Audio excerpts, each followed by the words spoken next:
I was at Putnam, a white woman told me that because I was getting my MBA from Harvard, I did not need to get a CFA. And I didn't say it to her. And there's some things you say in your mind you don't have to say out loud. As my mother taught me, everything you think you don't have to say. And I looked at her and I said, I'm a black man in America. If there is a credential to validate my existence in my profession, whatever it is, I have to get it.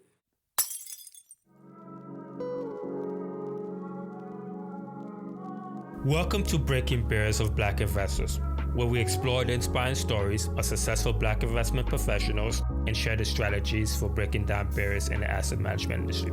I hope you enjoy and subscribe.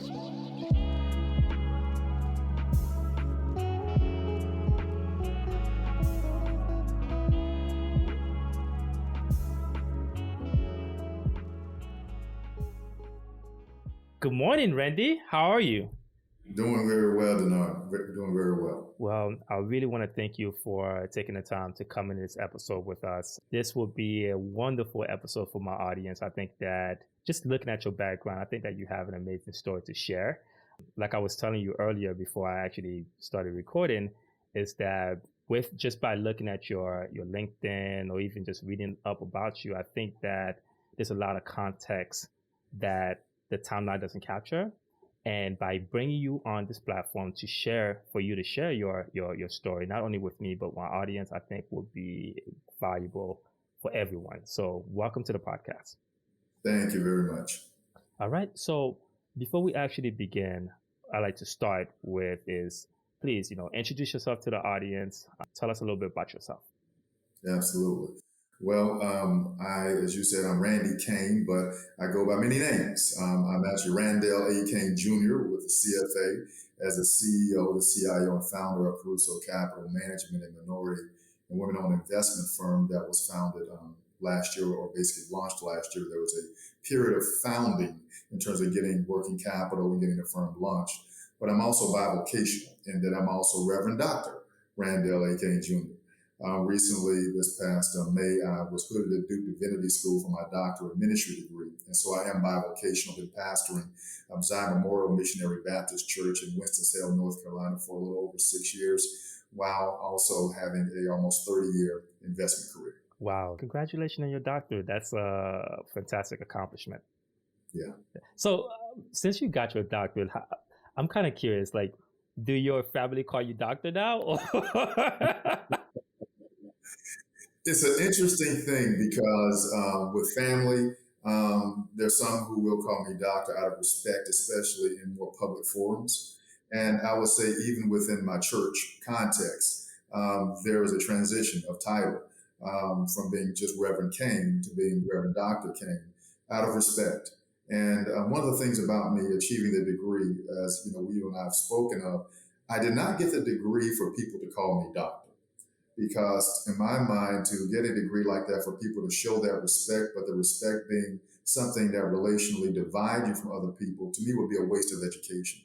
Instead, me pursuing that doctorate at Duke was really focused on me gaining additional education, additional knowledge, additional insight into how I could be, frankly, of more help to more people.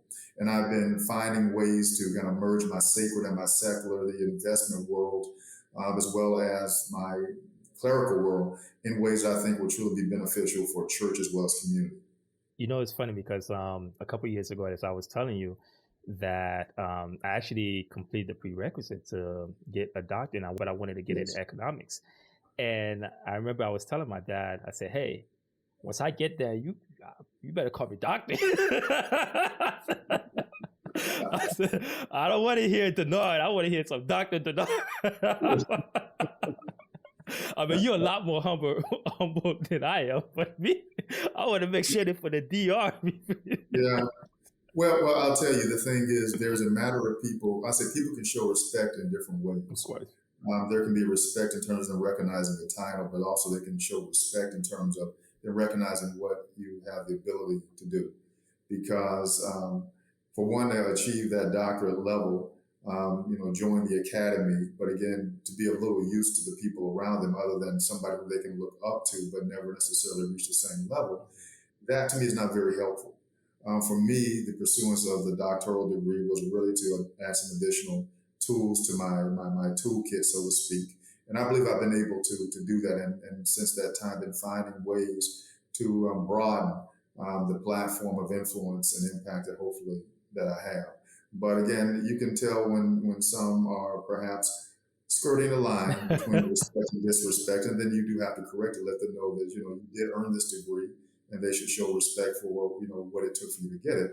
But on the flip side, I never want anyone to feel intimidated by my education, because my education should be for holistic elevation, not just for me to be elevated myself. Of course. And talking about your toolkit, I really want to start from the very beginning with you. I think that in order for us to really understand who you are, we have to start out where it begins. So, tell us about your childhood growing up. Certainly. Well, it's interesting, Dieunor, because I have been in investment management for, again, nearly 3 decades, but I did not grow up in an environment where money was talked about, except from the extent that, how are we going to pay this much bills?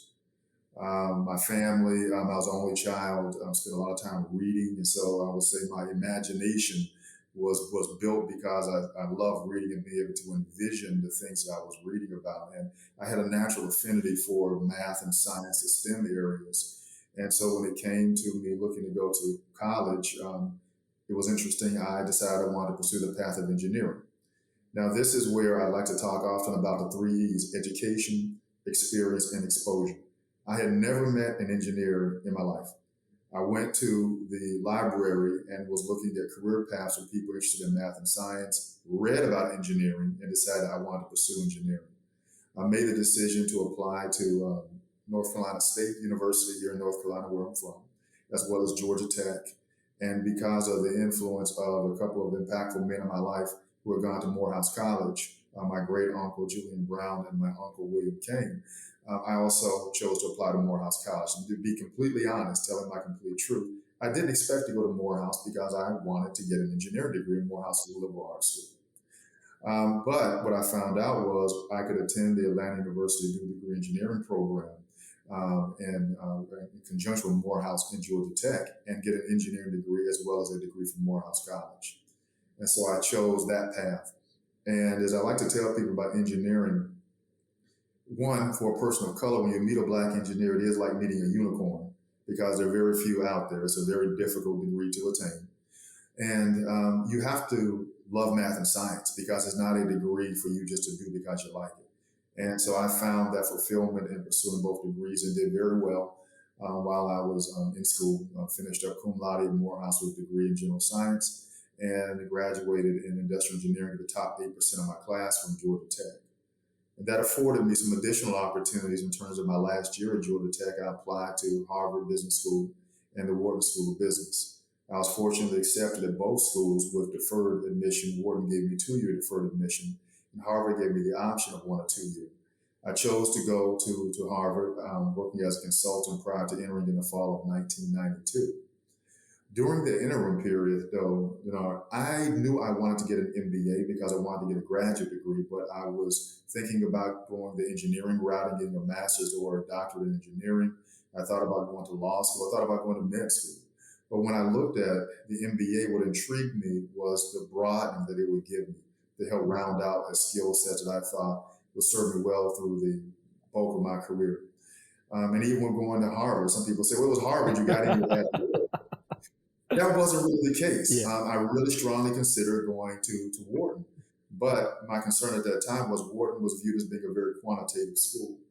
And I did not want to have, frankly, an extension of what I had done at Georgia Tech. I wanted a different environment. And so the case study method that was primary at Harvard was something that intrigued me, excited me, and drew me in. And so when I got to Harvard, I was clear on what I wanted to do, but I was clear because of one reason. My great aunt and great uncle, the great uncle who I mentioned influenced me to go to Morehouse. He and his wife, they put aside a variable life insurance policy for me. It had grown to be a amount of several tens of thousands of dollars. And so my great uncle had passed, my great aunt, she passed it on to me when I was graduating.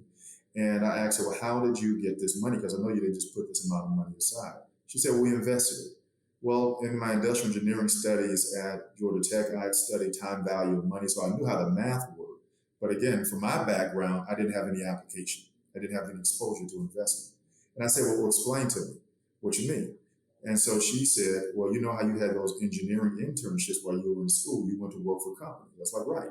She said, instead of you going to work for those companies through investing, you can put those companies to work for you. That was my epiphany aha moment. And I said, at that point, I knew I wanted to go into investing. So when I got to Harvard, I put blinders on and I pursued going straight into investing and was successful in securing a internship with Putnam Investments in Boston between my first and second year of business school. And I knew then that investing was what I wanted to do. Now, that was on the fixed income side. I had an interest in equity investing. And when I graduated from Harvard, I started off in fixed income at what was then Nations Bank Investment Management in Charlotte, North Carolina. And then I transitioned to the equity side of the business my second year there. And so that got me on the track of investing in the area that I wanted to be in. You know, I really want to backtrack a little bit because I know, I mean, you went through the whole route, which is fun, right? Because it's exciting. Now, there's a few things that I want to touch on. It seems like you had some, you know, your uncles, they were some significant influence in your life, right? Yes. Provided some significant influence. Yes. But I also want to know, were there any significant events that happened within your childhood that shaped you to be who you are today? I would say something that was interesting that happened for me was my first 5 years of elementary school. I was at a Catholic school, private Catholic school, that was predominantly African American. And so being in an environment where Black excellence was expected was something that helped to shape me. And I mentioned that because when I transitioned from the Catholic private school, St. Benedict, to public school, I was going to school with, you know, a mix of people who, especially with African Americans, a lot who just did not seem to prize education the same way. And so while I was in school, when I first shifted from private to public, I got called white boy. And I was called white boy because I thought you were supposed to go to school, act right, and get good grades, and be on a track eventually thinking about going to college. That wasn't the mindset of a lot of my peers at that time. And the thing about it, though, was I also learned how to be true to myself and not to demand respect from others, but to carry myself in a respectful fashion such that if you carry yourself a certain way, eventually people tend to respond to you in the way you carry yourself. And so as I first came to the public school system, again, I had to kind of navigate the path, but I was secure in who I was. And so my friends, you know, even though they didn't always agree with what I did and how I did it, I gained their respect. And so in gaining their respect, they knew there were certain things I would do, certain things I wouldn't do, but they knew I was serious about school. And as I progressed through school, in a more integrated environment, it was interesting, Dieunor, because I adopted a mindset that I would eventually have to break through. And that was the mindset of best Black. When you're in an integrated environment, you can get accolades because you are doing things the same way as maybe some of your white peers are doing as far as advancing academically. But the problem with that is it can cause you to settle for too little. You can be the best Black, which means you're better than the other Blacks, but are you the best student?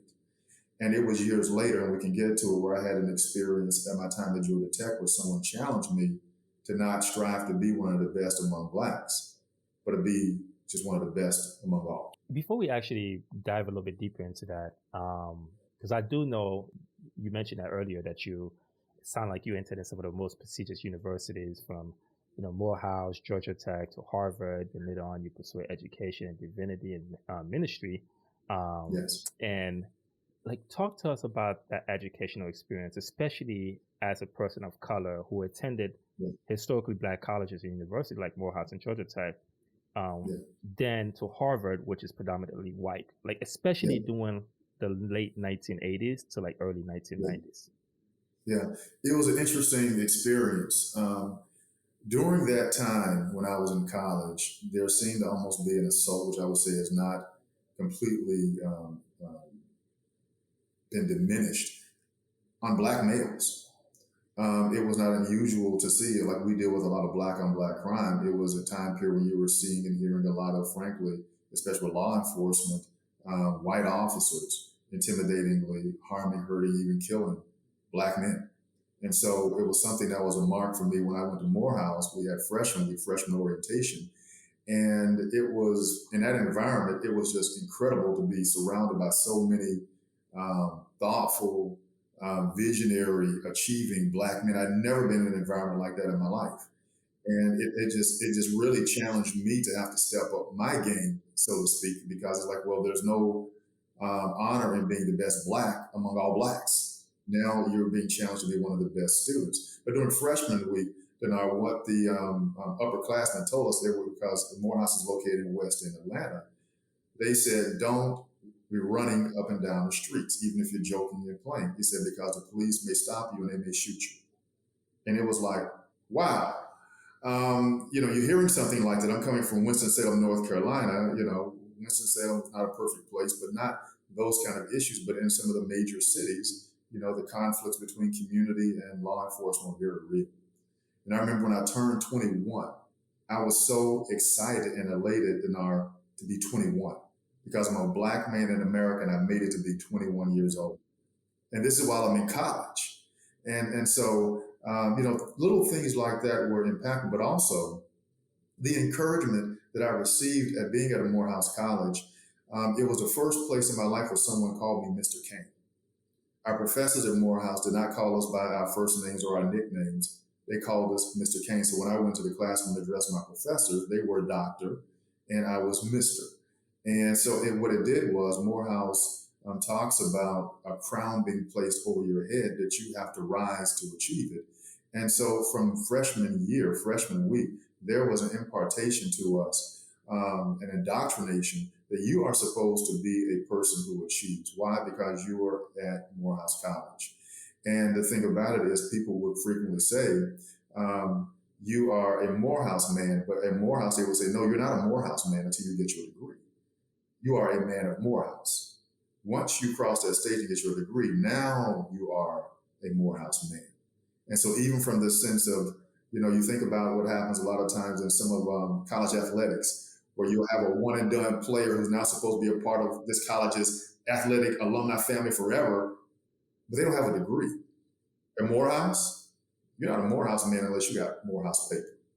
And so that sense of pride, that sense of dignity, that sense of accomplishment, that sense that you're supposed to take that degree and go out and do something pretty impactful in the world was really impressed upon us, which I think is part of the reason why a lot of Morehouse men achieve great, notable things over the course of their lives. You went there, obviously you felt challenged, and Yes. I'm sure that along the way, your confidence really started to, elevate it to a different level, right? Because now you receiving that level of respect from your peers, but also you saw a few things that was quite shocking, Yeah. especially, some of the things that Black men are faced with from police brutality. Even though it existed back then, it seems like it still exists now, right? Absolutely. And then you made a transition to Harvard, right, which is predominantly white. Well, let me interject, Dieunor. When I was in Morehouse for 4 years and I went to Georgia Tech. Georgia Tech is a predominantly white institution. Was it? It is. It is very much. Georgia Tech, when I went there in industrial engineering, and I would say I had the opportunity to achieve when I attended what were considered to be the top universities in their areas. For me at Morehouse was the number one HBCU at the time that I attended Morehouse. When I went to Georgia Tech in industrial engineering, Georgia Tech was one of the top engineering institutions in general, but it was the number one and had the number one industrial engineering program. So getting into that program, matriculating and doing well was an accomplishment, as well as Harvard. When I applied and got into and went there, it was the number one business school in the country by default in the world. And so at Georgia Tech, it was a very different experience. It was really night and day. I'll tell this little story about my experience at Morehouse initially, how it translated to my experience at Georgia Tech. At Morehouse, one of the primary malls that you would have there for people from the Atlanta area would recognize is Lenox Mall.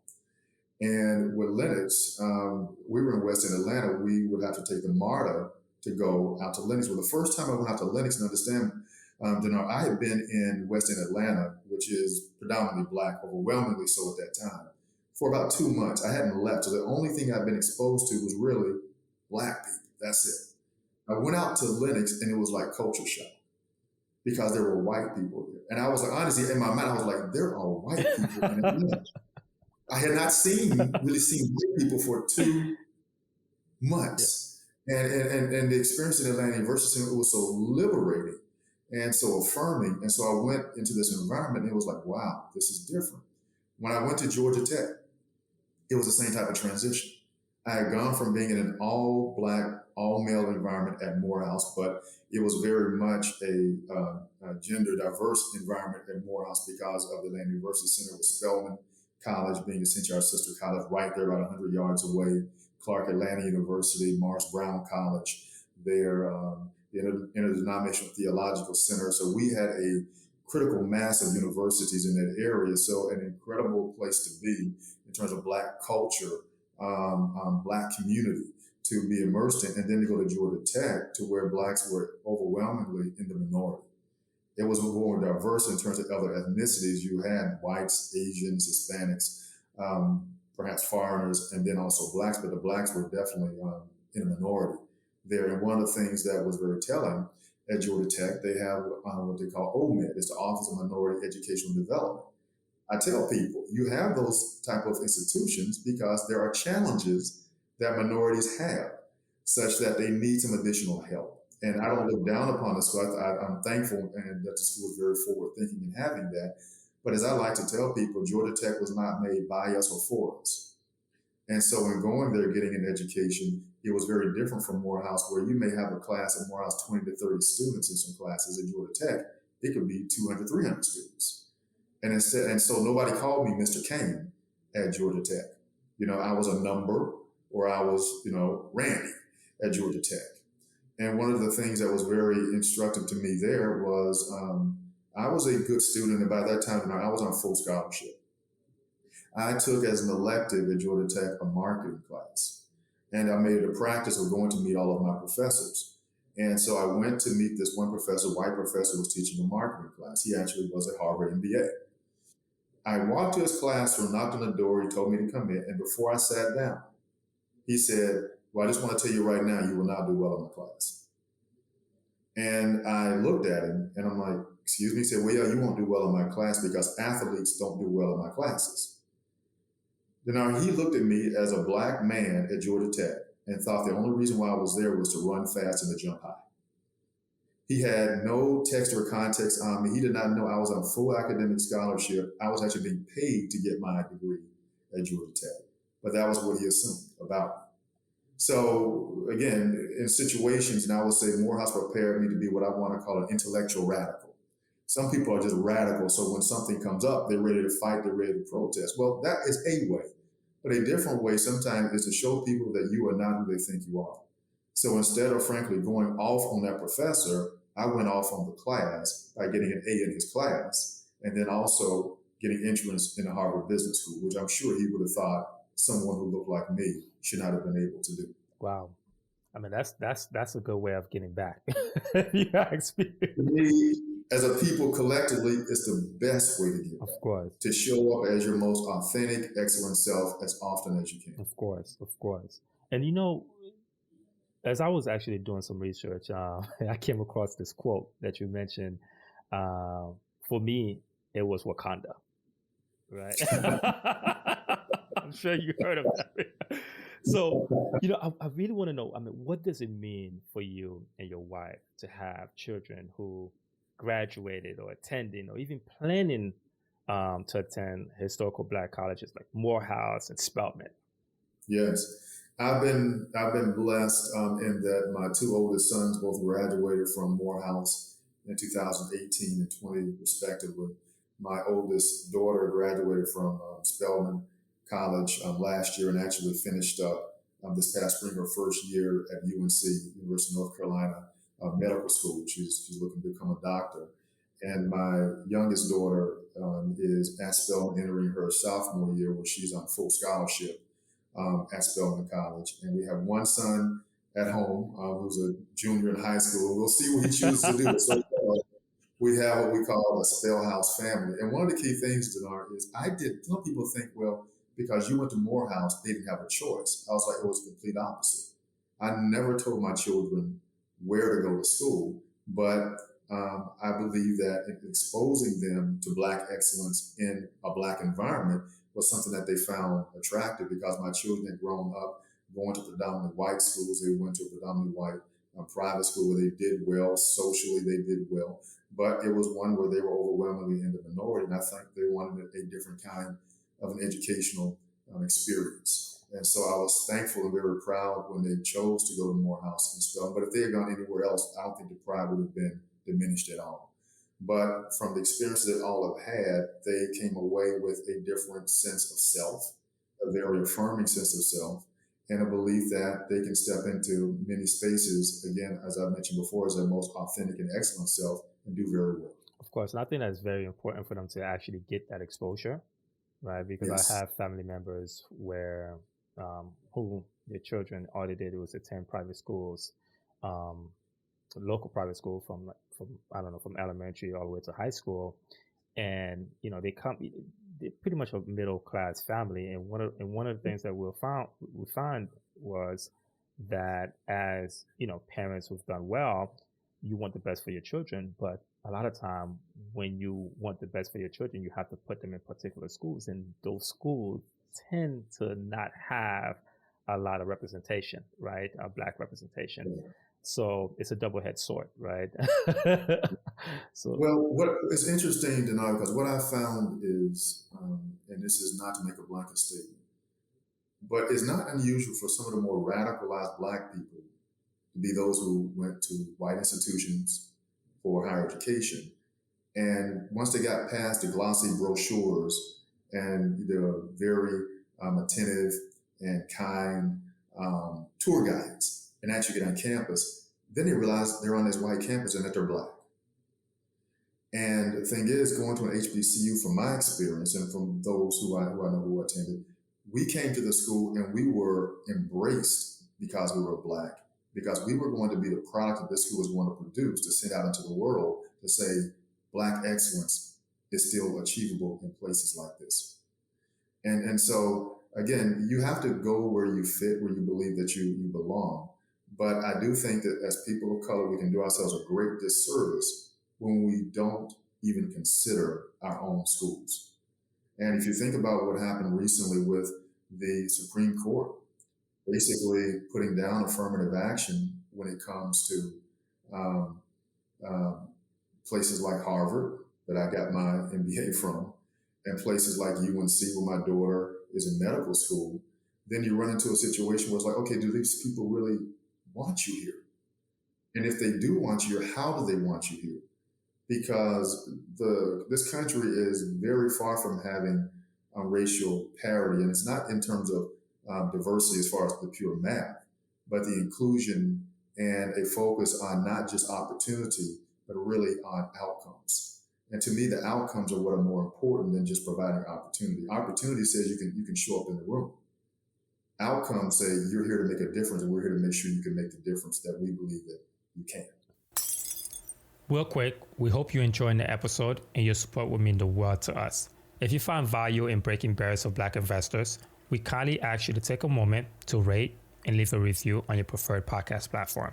Your feedback not only helps us improve, but also encourage others to join our empowering community. Thank you. And your bio found in Zion Memorial Missionary Baptist Church website, you mentioned that the degree that you hold dearest is your Master of Divinity from Hood. I could never pronounce that. Theological Seminary.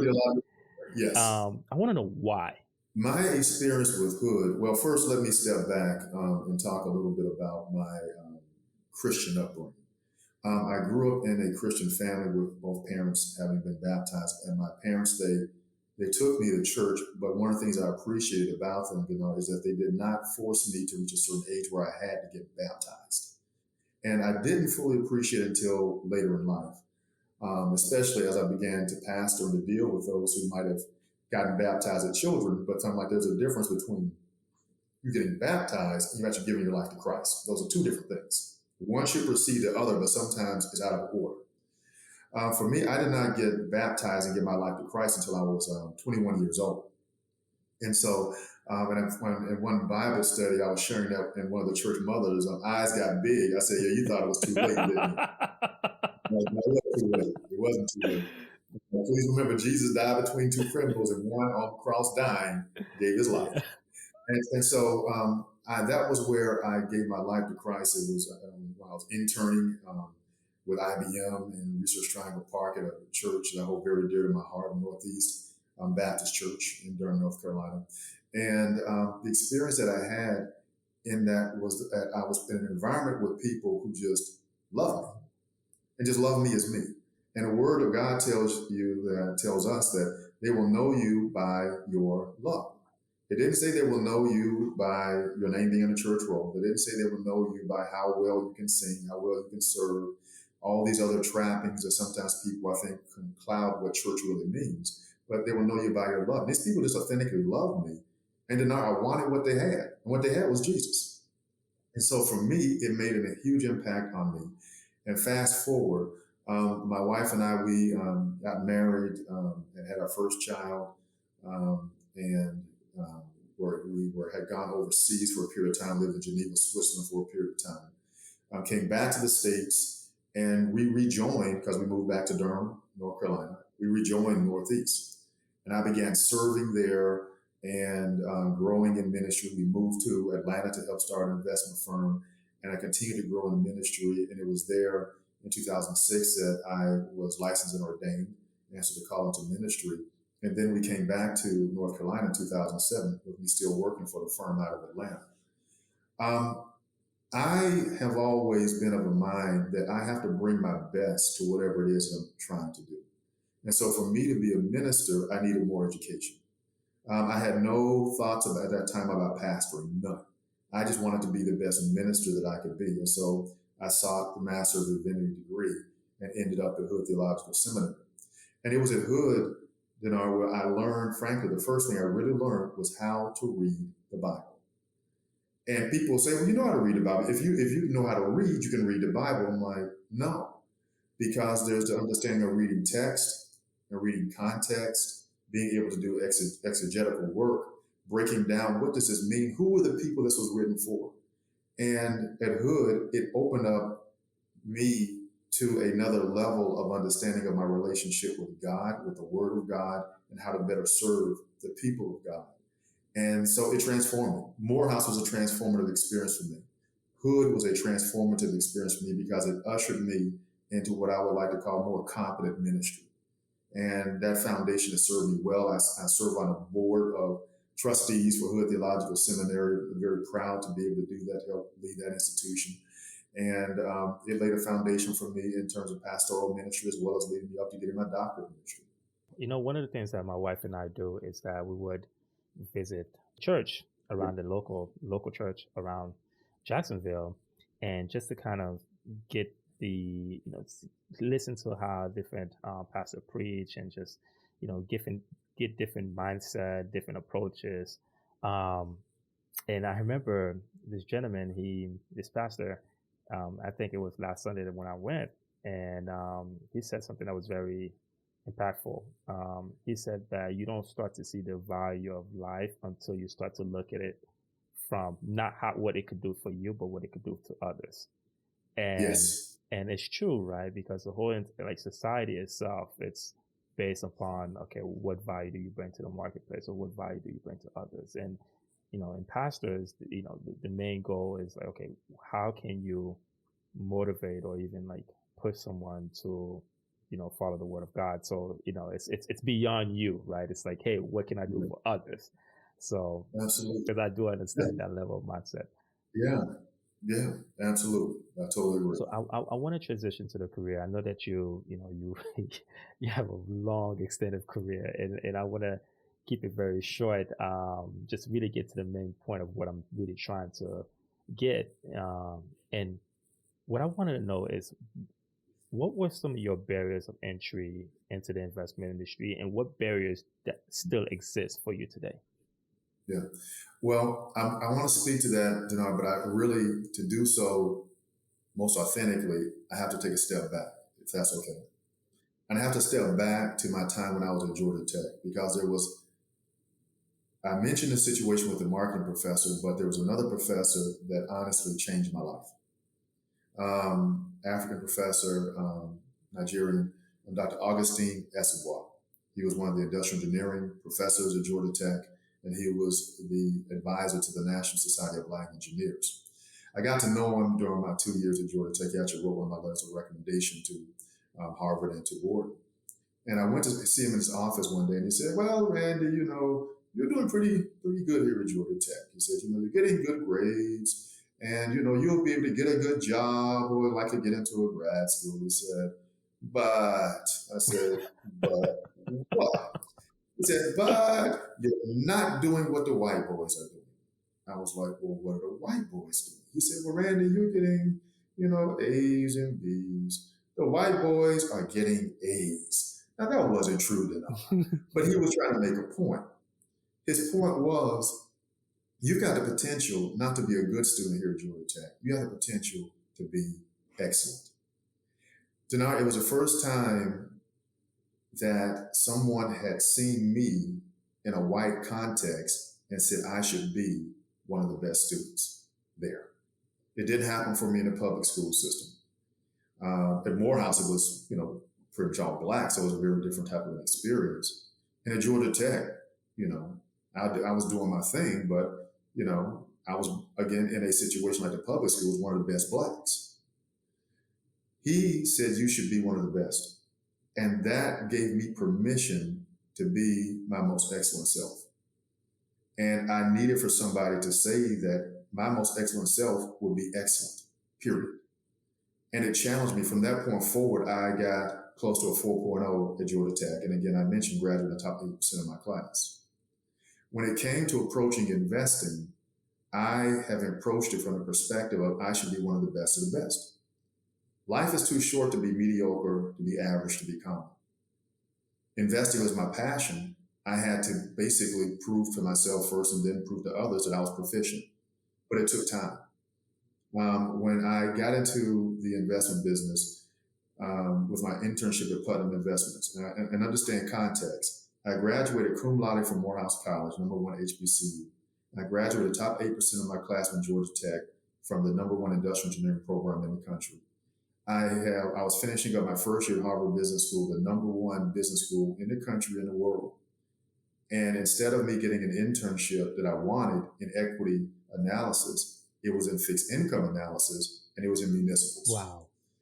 Which from an investment standpoint was basically one step above money markets, but pretty much at the bottom of the totem pole. And even in the investment banking side, many Black investment bankers were put in public finance because that was where they thought they could be most valuable. And so it was a knock against what I wanted, but again, show up as your most authentic, most excellent self. Had a great internship, learned a lot, was offered full-time position by Putnam.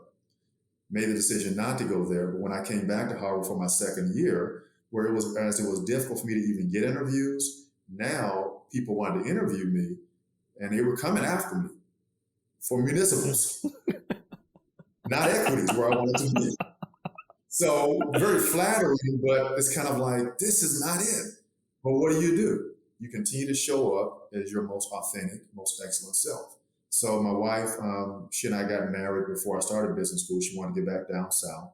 Came to Charlotte, worked for Nations Bank Investment Management. I became their first municipal bond analyst in their trust investment management area, and was able to transition that into moving into the equity side and on the analyst side, where I was the only Black analyst. And they gave me the exciting area of covering utilities, which they had very little ownership in. And so, but again, Dieunor, you show up as your most authentic, most excellent self. And so I did very good work there, transitioned to JP Morgan, where I worked as an associate in their international client group, split time between New York and Geneva, Switzerland for a year, came back to the States, and by that time I'd earned my CFA designation. This is another thing in terms of building a career. When I was at Putnam, a white woman told me that because I was getting my MBA from Harvard, I did not need to get a CFA.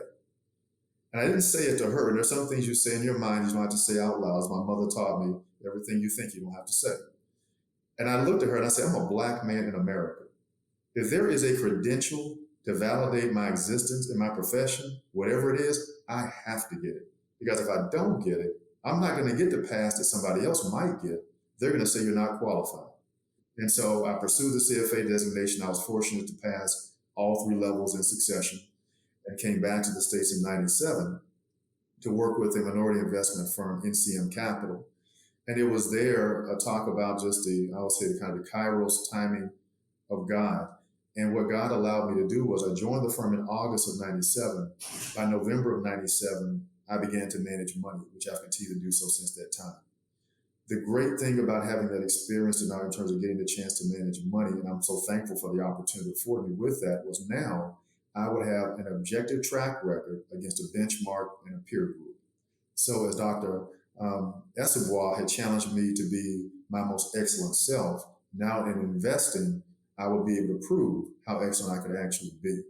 And so he gave me the chance to start building a track record, which I did at NCM Capital. Did well enough to where I was asked to come be a part of an entrepreneurial experience, launching an investment firm in Atlanta.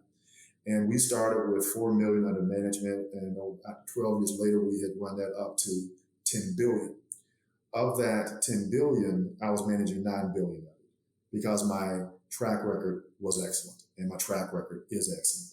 Now, the thing about it is, for what we were accomplishing, quite honestly, Dieunor, if I had been a white male, the numbers that I was managing probably would have been twice that. But again, you show up as your most authentic and most excellent self. And so the challenge was basically getting people to recognize that people who look like me, people who look like us, could do this at a very high level. And this is the thing where when we step into spaces, it's not good enough just to show up. That's a part of it. But how you show up is incredibly, critically important. And when I show up in spaces, I want to show up again as my most authentic, most excellent self. And that has been what has helped propel me. But I would say in combination with that, it has been my faith. My faith in trusting, as Hebrews 11:1 says, faith is the substance of things hoped for, the evidence of things not seen. I had to believe I could do things that people who look like me were not doing.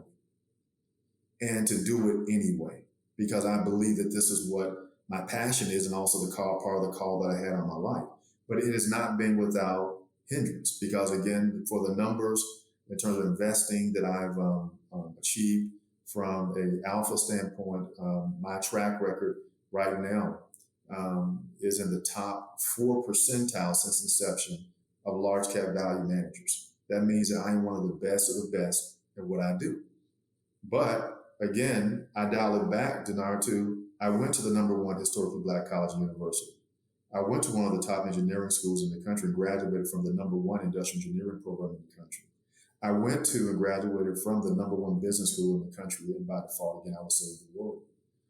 Why shouldn't I be expected to achieve great things and challenge myself to do so and not satisfy for anything less than that? But not do it in a sense of arrogance, but with an expectation that I believe that I have the ability to, therefore I should. You know, that's my approach in life. I even on my resume, whenever I apply to other firms for positions, they ask me why. You know, why did I pursue my path? Why did I get the CFA? Why did I want to get a master? I said, look, you know, I wanted to be the best version of myself as possible.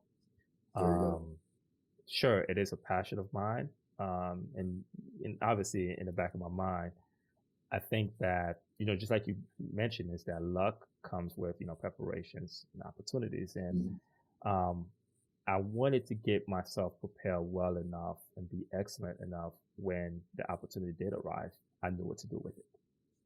Right? Yes. I knew what to do with it. And for you, you know, you've wanted the best for yourself. You strive to be the best, and obviously you did it.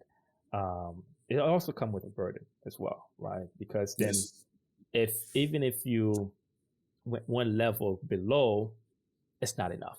For others, it may be, oh my God, man, you're still doing your thing. I mean, but for you, it's like, it's not enough. And for others, it could also be a burden. You could also appear to be a burden upon them. Because obviously you expecting them to be the best. And I remember one of the things that you preach is that, hey, even if, you know, people look down upon you or whatever, just got to keep it moving. Absolutely. But, you know, but one of the things that along your path, it seems to me that you was being your most authentic self, but the opportunity just never came until later on, right? It was a delayed opportunity. Right.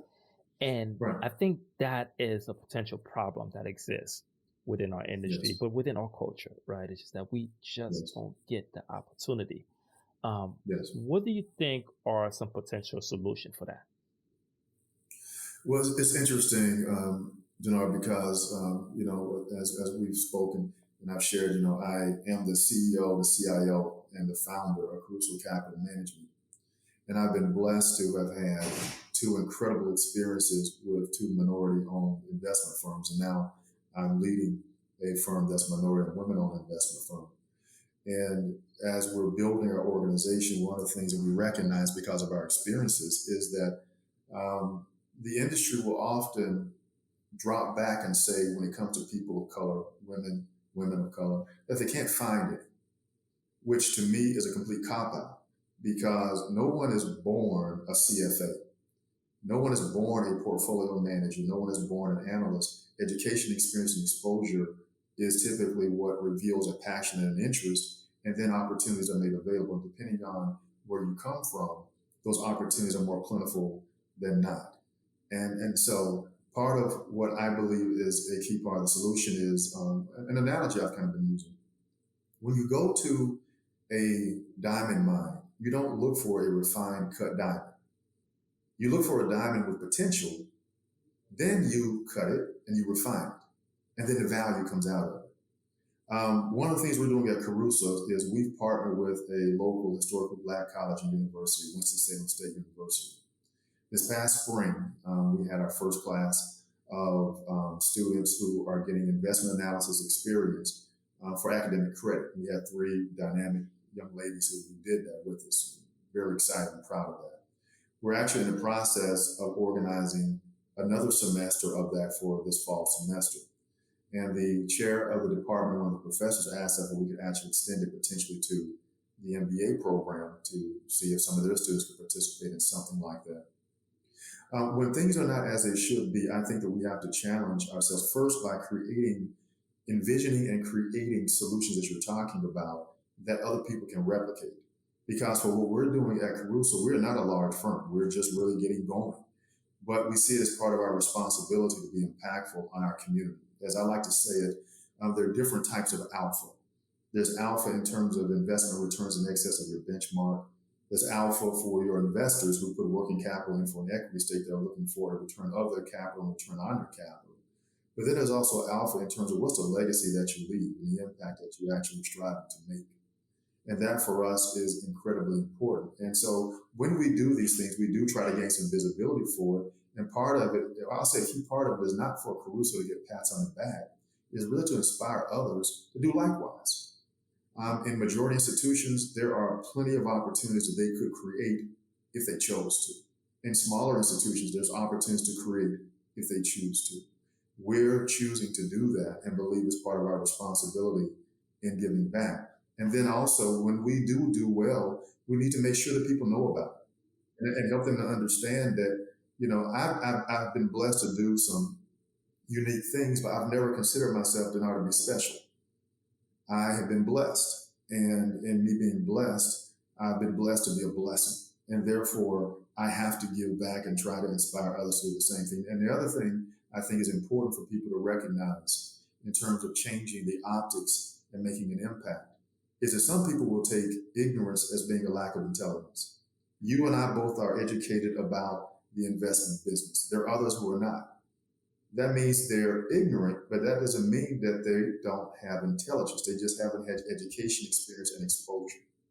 And I believe that as more people who don't look like the traditional investor, a white male, as more get exposed to this industry and find that they do have an aptitude and a passion for it, things can change. But we can't just wait on it. We have to create those opportunities for them to be able to do so. At Kerusso, we're trying to do what we can, and we always try to encourage others to do likewise. But how do you measure the progress of opportunity creation and just really just trying to find a solution to that problem? How do you measure that?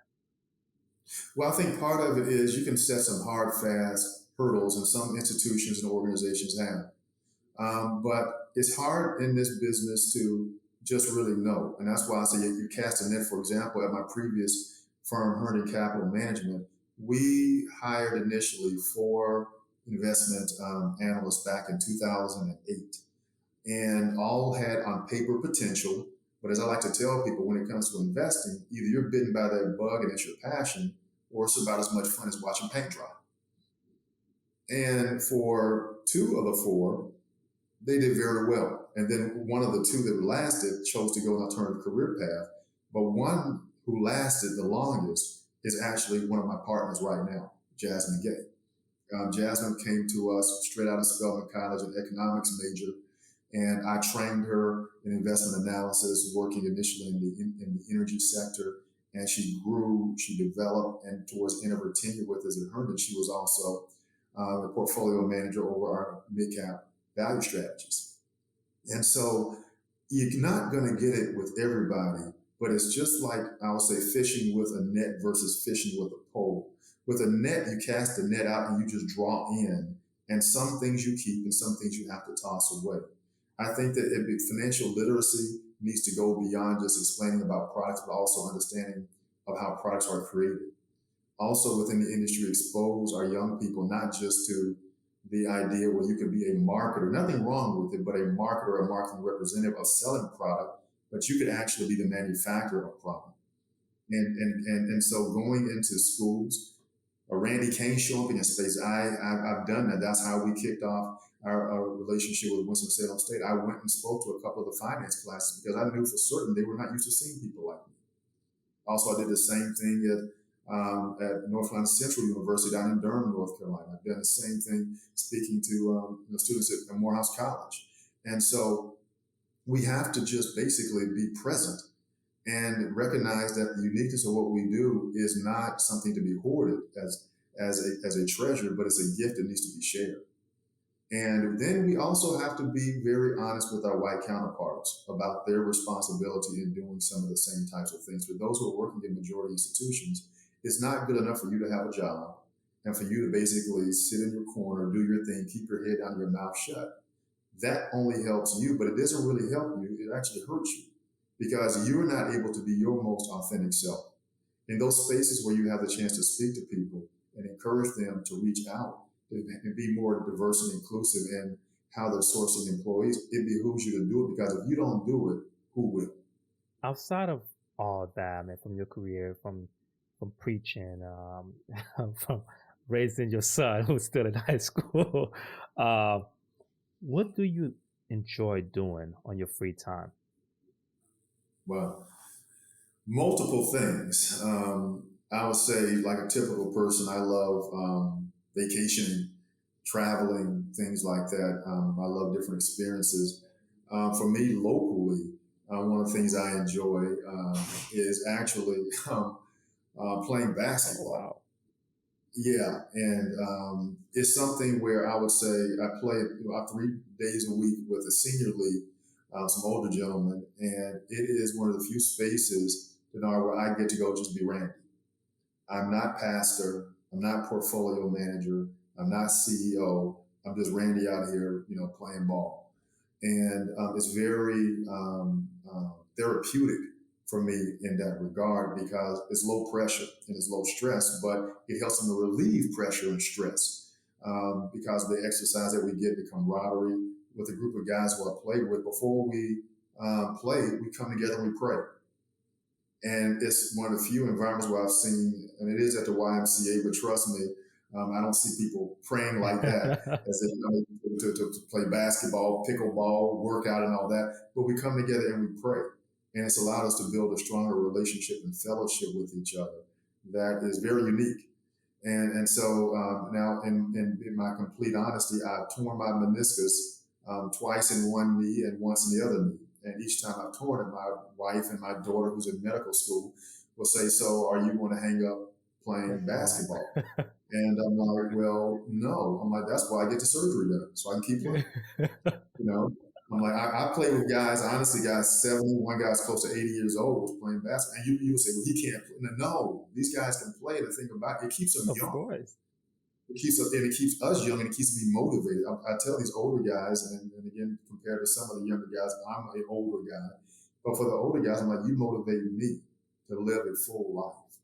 And so, I really enjoy that. But also, I do a lot of community service type work at the board level.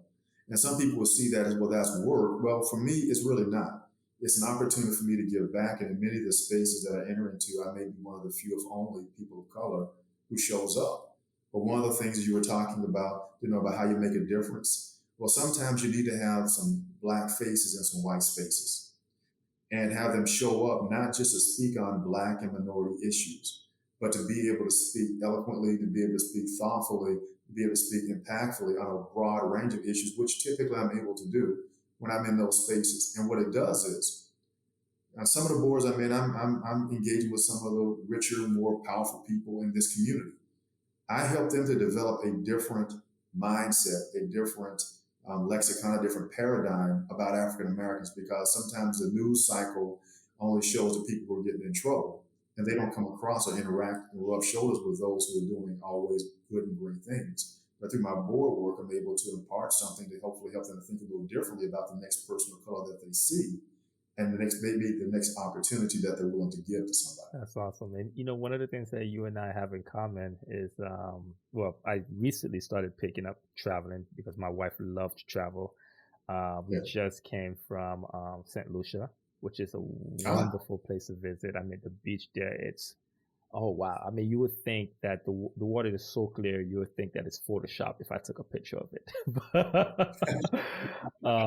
Recently started playing basketball. I mean, basketball is my favorite sport. And yeah. I don't have, I'm pretty athletic, but not as athletic I used to be. Both of my knees are Sure. messed up, just like you. My ankle is torn. And I remember I was playing with some of the guys there. The age varies, right? I mean, we have some that are a little bit younger. We have some that's a little bit older, and I'm 30 years old, and Yeah. just having an athletic background, I'm thinking I still could do the same things that I used to do when I was younger. So you come to this paradigm where your mind moves faster than your body. So, and my wife would always say, "Hey, be careful. We just got health insurance, so be careful." So, but it's awesome. But before we actually wrap this up, you touch on a subject that's also dear to me, is the topic of legacy. I mean, you mentioned that on earlier in this interview, but also you mentioned that in some of your preaching sessions. Yes. Even though when you were referring to legacy, you was referring it to fathers just not being there. Um, Yes. but I want to know, what legacy do you want to leave behind on this earth when it's all over? Wow. Um, for me, I would say it's multifold. Um, One, again, in being my most authentic and excellent self. Um, I'm not perfect, but I pursue perfection in my faith. And I live that out as best as I can, sometimes getting it right, sometimes getting it wrong. But as I like to tell people, for me, being a Christian is not an adjective, it's my noun. Everything around that orbit is my adjective. I'm not a Christian portfolio manager. I'm a Christian who is a portfolio manager. I'm not a Christian father. I'm a Christian who is a father. And I want to leave that with my children. And we raise them, and each one has given their lives to Christ. And I'm thankful for that. But then also, I know how life goes. I'm like, you need to live it out. And so I would love to see them do that in their lives, who they choose to be partners with, as well as my grandchildren, who I may or may not see on this side of glory. The work that I do within the church, I will not always pastor as I am immortal. My desire is to leave the church better than when I found it, but also on a trajectory to be even better once I step away.